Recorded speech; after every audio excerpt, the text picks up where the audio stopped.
Time now for Good4Utah Gardens, brought to you by Millcreek Gardens.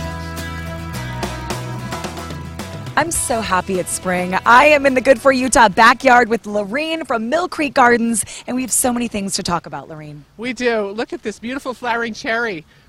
They're blooming right now in Washington, D.C. This is the Kwans On Cherry. This is ornamental. It does not bear fruit, but it does have the beautiful flowers. And then the foliage coming out, the new growth always has the bronze tinge to it. LaRene, you mentioned Washington, D.C., but these also grow right here in our state. They grow really well. It's a smaller tree, 20, 22 feet tall maybe. It has a vase shape to it, has the red cherry bark when it ages, so it's really beautiful. All right, where do we need to start the growing process, though? I know you brought something that we should all have right now to put in the soil. Yes, we should start with planting. And when you plan, you need to check out your soil. Once you're done planting, you know what you want to plant. You'd use the Gardener and Bloom acid planting mix, and Harvest Supreme for the edibles.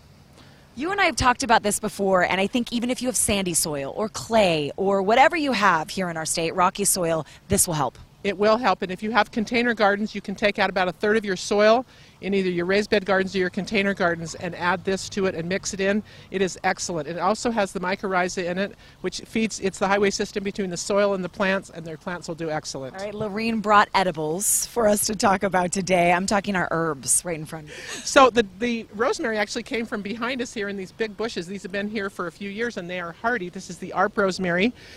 You can use these for ornamentals in your garden to be beautiful. You can also use them to make your food taste better and to be more healthy. So there's the parsley right there. What's this one, LaRene? This one's a golden sage. This is the rosemary in front. This has blossoms on it. And this is my favorite thyme, which is the golden creeping thyme, and it's lemon. It's actually lemon scented. So if you're running out of time, you can always... Yeah, we sell thyme. So come on in. Oh, like 10 different does. types of thyme, even if it's like scurry thyme or slow thyme or whatever kind of thyme you need. Come on in. Anytime. I need a lot of that at my house. And what about these back here? Well, you know, here's some mint. You could use this in your mint drinks, mojito mint. This one happens to be spearmint. Check this one out. This is one of our favorites. Are you kidding? Chocolate mint? Chocolate mint, and it has this bronze tinge to it, especially in the colder weather, and it's more of a prostrate grower. You can see how this is upright, this is prostrate, so this is also go great in a pot. And mint you should put in a pot because they're kind of aggressive. If Reagan were here, she'd take a bite of the chocolate mint plant. Sure. This one is cilantro, and you can see how it has some bronze tinge to it, and then in the center here it's really the fresh green. This is because of the cold weather, and the plants you're getting at Millcreek Gardens right now outside are hardened off, ready to go. Even if it gets cold again, they'll be okay. Are there herbs you can't grow in Utah, or is it pretty much wide open? Well, it's wide open, but you have to be careful of things like basil that would be really tender, that would freeze if you looked at it and it was cold. Okay. So what's this one? This one is a golden transparent thyme. So this one here is going to be golden, and it's also edible. You can use it for medicinal purposes or for flavoring. It does smell. You smell that one? Oh, and it's so sometimes delicate. It's just like to stand here and smell it. It makes us feel better. Well, if you've been to Millcreek Gardens, it's an experience. This is not just somewhere you walk through and guess what you need for your yard and your herb garden.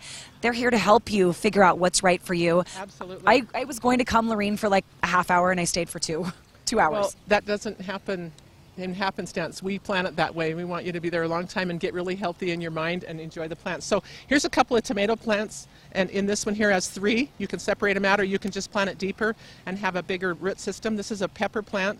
This is a miniature yellow bell. And then we have things like asparagus. If you wanted to do a steak fry and you needed some horseradish, here it is. So you can have fresh horseradish. You mentioned that these are hardened off. That means if we have another snow, like we did just barely, they'll be okay? They will be. There's some carrots. You'll separate those out. Here's some beets. They're even beautiful to grow in the garden. So you take these, and to put those carrots out there, you put them a couple inches apart, and you just separate them out like that. That just makes me feel like spring. That makes me this excited. Beautiful color that you can also put with your garden. This is very fragrant thyme.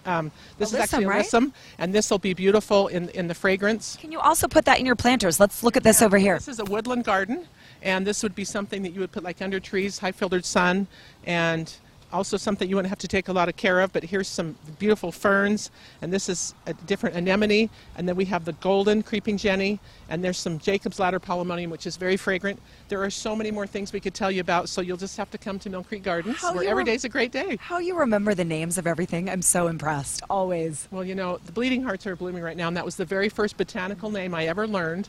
and it's Dicentra spectabilis. And so you just kind of start from, you know, when I was 5 years old, that was the first one.